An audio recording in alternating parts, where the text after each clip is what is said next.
जैसे कि आप सभी हमारी वीडियोस को इतने टाइम से देख रहे हैं, तो आपके माइंड में ये क्वेश्चन हमेशा आता होगा कि अभिषेक सर हमेशा इतनी फ्लुएंसी से इंग्लिश कैसे बोल लेते हैं, या फिर उन्होंने कैसे वो इंग्लिश को सीखा। तो चलिए जानते हैं अभिषेक सर से। Sir good morning. Good morning ma'am. Sir हम सब ये जानना चाहते हैं कि आप इंग्लिश में फ्लुएंट कैसे हुए, कैसे आपने इंग्लिश इतने अच्छे से बोलना सीख लिया। मैम इसके पीछे ना बहुत सारा टाइम इन्वेस्टमेंट है, इसके पीछे बहुत सारा डेडिकेशन है, बहुत सारा hard work. Well I belong to a Hindi medium school. मैं हिंदी मीडियम से पहले हमेशा से पढ़ाई की। क्लास 8 भी हिंदी मीडियम से किया, क्लास 10 भी इंग्लिश मीडियम हिंदी मीडियम से किया, क्लास 12 भी मैंने हिंदी मीडियम से किया, और आई वॉज डूइंग ग्रेजुएशन। तो जब मैं ग्रेजुएशन कर रहा था, I decided to do MBA। Okay. मैंने MBA करने का डिसाइड किया। At for MBA coaching I move to Delhi. मैं दिल्ली पहुंचा। तो दिल्ली में जब मैं कोचिंग में था, this is where I realise the importance of spoken English. वहाँ पर मैंने रियलाइज किया कि इंग्लिश बोलना सीखना आपके लिए कितना ज़रूरी है। मतलब मैं जब भी अपने स्कूल में पढ़ रहा था, और या मैं अपने ग्रेजुएशन में पढ़ रहा था, तो मुझे कभी रियलाइज ही नहीं हुआ, जैसे कि ज़्यादातर बच्चों के साथ होता है, वो हाई स्कूल कब होते हैं, इंटरमीडिएट कर लिया उन्होंने, फिर वो ग्रेजुएशन कर लेते हैं, but they do not realise the importance of spoken English.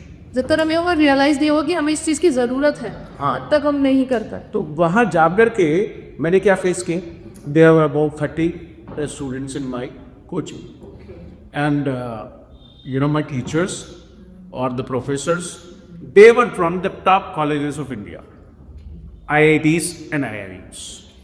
IITs का मतलब जो IIT हैं उसके अलग अलग सेंटर से वो टीचर्स आते हैं, और वो भी इतने अच्छे से इंग्लिश बोल रहे होंगे। हाँ मतलब, और IIM को आपने सुना होगा, Yes। Indian institute of management. तो IIMs के जो प्रोफेसर थे वो वहाँ पर इंग्लिश बोलते थे। अब वो इंग्लिश बोलते तो थे, but there was our time too for participation. हमें भी टाइम दिया जाता था कि अभिषेक आप बताओ, या लाइका आप बताओ, ठीक है। ये ना इस तरीके से वहाँ पर जो है क्या लोगों से वो बात करते थे।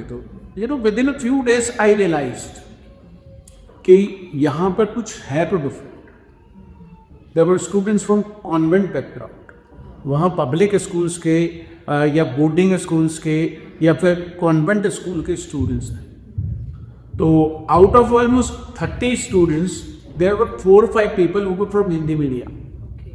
तो आई फेल्ट वेरी इंसल्टेड, मुझे बड़ा बेइज्जती का सा एहसास हुआ। And most of them were very good in English.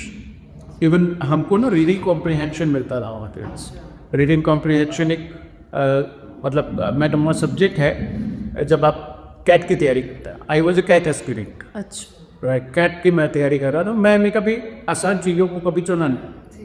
Many of my students, many of my friends, they were preparing for math, but I chose CAT। मैंने CAT चुना कि ये टफ है, इसमें मजा आए, इसमें चले थे लाएंगे। तो वहाँ पर जब क्लासरूम में हम पार्टिसिपेट करते थे, तो of course it was my turn sometimes. कभी कभी टीचर सबसे पूछता वो मेरी तरफ आ रहा। तो कई बार तो मैंने एक नाश्ता अपनाया, sir I tell you my problem after the class.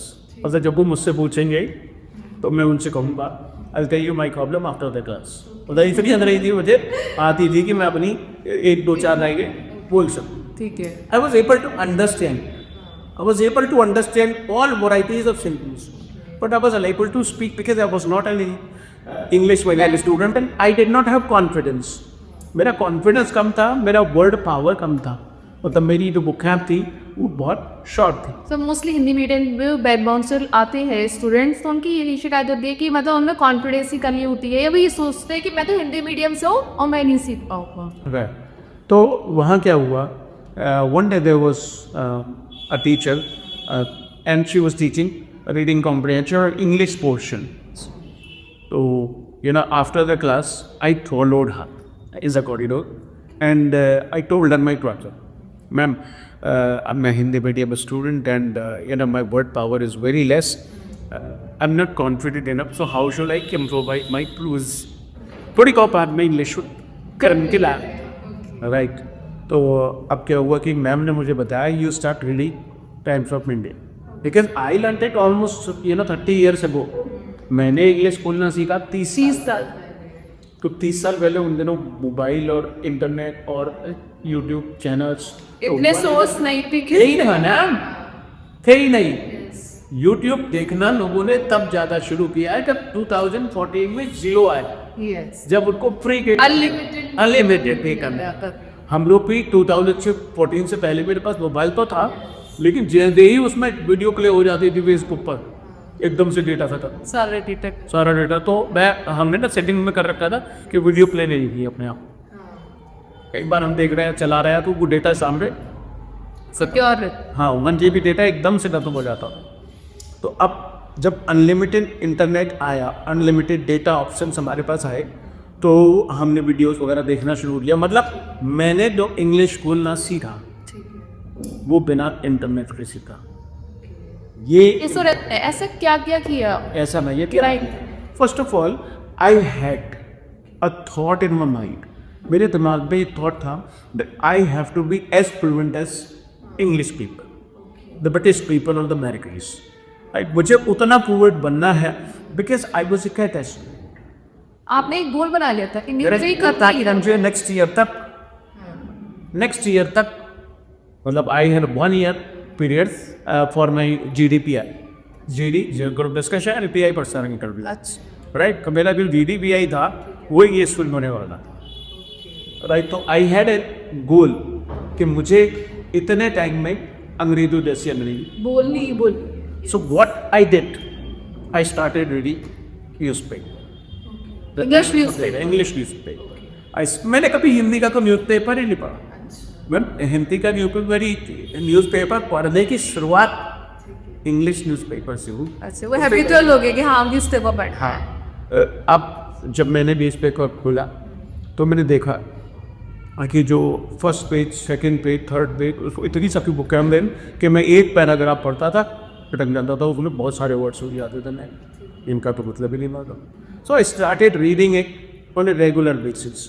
मैं उसे बोल के पढ़ता था और मैं थोड़ा ही पोर्शन पढ़ता था। उस पोर्शन को मैं 2-3 बार पढ़ता था और जो डिफिकल्ट वर्ड्स मेरे लिए थे, मैं ये तो नहीं कहूँगा जो नए वर्ड थे, क्योंकि नया तो इंग्लिश तो कुछ है ही नहीं, ठीक है, राइट।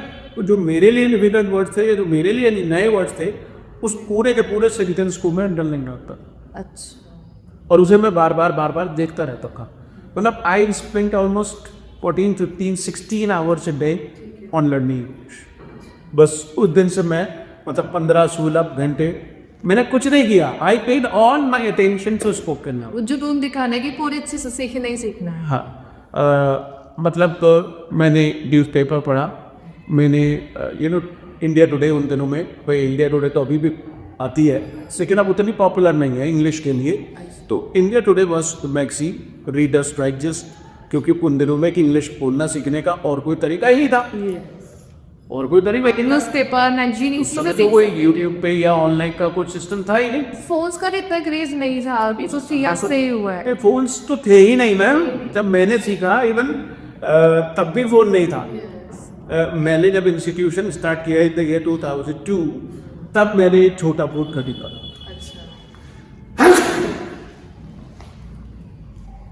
कितने मिनट हुए? 9 अगस्त नहीं, मुझे लगता। तो जब मैंने इंग्लिश बोलना सीखा उन दिनों में तो फ़ोन होते ही नहीं थे, और फ़ोन बाद में आए।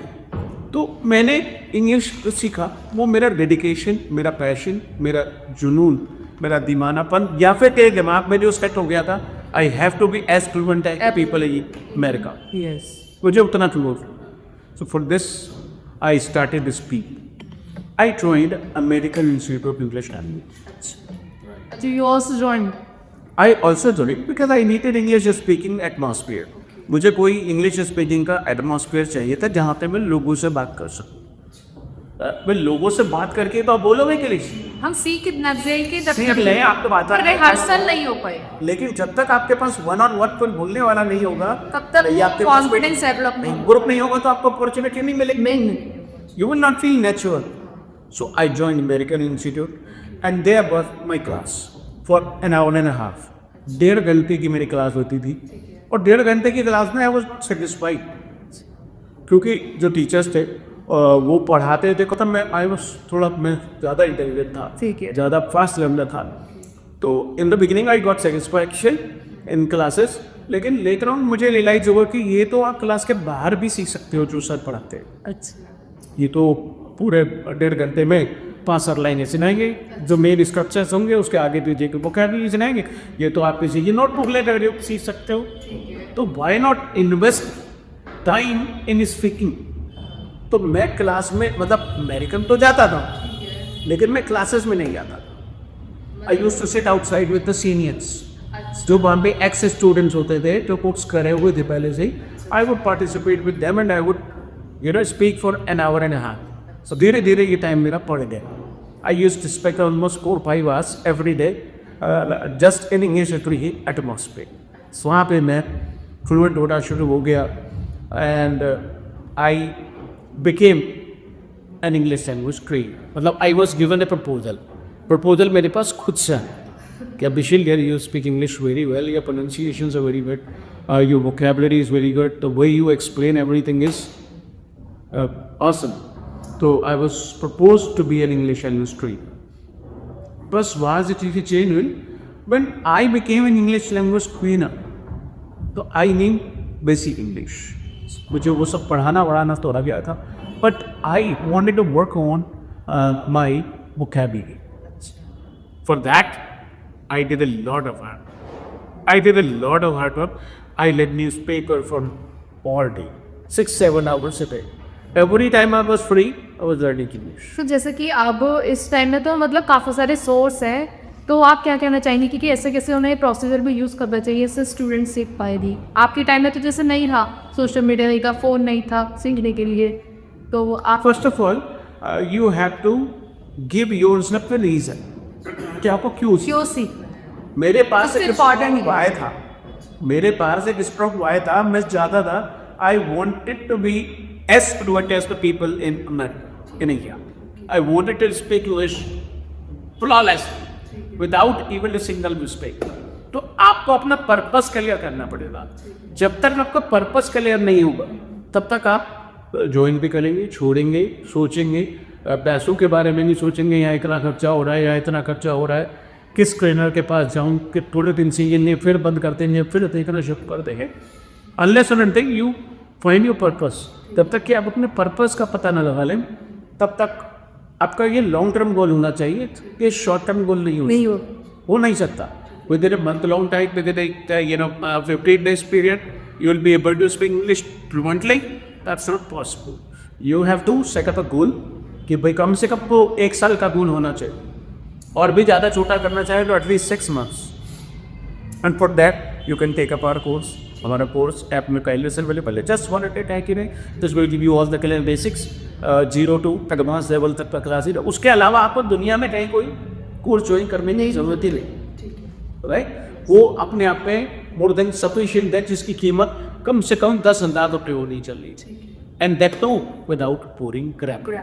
मतलब जो आप ग्रामर के कॉम्प्लेक्स रूल्स में ग्रामर में फंसे रह जाते हैं, उससे निकल ही नहीं पाते। हमने आपको कभी उसने फंसाया नहीं, जैसा कि आप हमारी यूट्यूब पर लोग वीडियो देखते ही। Yes. So it's without boring grammar. And when I started speaking, I got more opportunities to speak because I was a teacher, so I would speak in my classes. And when internet became affordable, जब internet affordable हो गया, ठीक है, तो what I did, I listened to the best people on the planet. दुनिया के जो best लोग हैं उनको मैंने इंग्लिश बोलते हुए सुना। आज भी करता हूँ ऑलमोस्ट 30 minutes or 15 minutes, और मतलब not on a regular basis, but I listen to English speaking people very often. मतलब मुझे कुछ सीखना है तो एक तो मैं हिंदी वाले के सीखूँ, वो चीज़ हिंदी में भी अवेलेबल है, मैं इंग्लिश वाले चैनल को सुनता हूँ। अच्छा, तो पहले इंग्लिश को मतलब जितना सुनेंगे उससे भी काफ़ी ज़्यादा फर्क। Listening plays the key role. आपके कानों में इंग्लिश कितनी जा रही है, और यदि नहीं जा रही है तो आउटपुट कैसे आएगा। पहले अच्छे से सुनना है, उसके बाद प्रैक्टिस करना है बोलकर। जैसा इनपुट जाएगा वैसा ही आउटपुट है। दिया है। यस तो well this way I became fluent and this was all the dedication. I still read English stuff. मैंने इंग्लिश का स्टफ पढ़ा। जब आप पढ़ते हैं ना तो दिमाग में चीज़ें ठहर जाती। सबकॉन्शियस। हाँ, सबकॉन्शियस में रीडिंग करते हैं और राइटिंग करते हैं, तो इस बीच में आप ग्रामर को ऑटोमेटिकली सीख जाते हैं। आपको पूरे सेंटेंस सीखने ही चाहिए। मैं हमेशा से पूरे सेंटेंसेस सीखता था और जो नए वर्ड्स आते थे उसके पूरे सेंटेंस से लिखता था मैं, खाली वर्ड नहीं। ये तो गलत तरीका हो गया। फिर आगे कौन सी प्रपोजिशन आएगी, आगे कैसे यूज़ करेंगे इसको, किस कॉन्टेक्स्ट में ये कैसे यूज़ होगा। There are multiple usages of every word. हर वर्ड के कई सारे मतलब होते हैं। तो फिर आपको वो सब धीरे धीरे इंस्टॉल होता चला चला गया। Okay, right. Thank you so much sir, आपने अपने लाइफ के इतने सारे एक्सपीरियंस शेयर करे। आई होप हमारी ऑडियंस के लिए काफ़ी ज़्यादा हेल्पफुल रहा होगा। Thanks for watching us and keep watching us our videos, like our videos, share our videos. Thank you.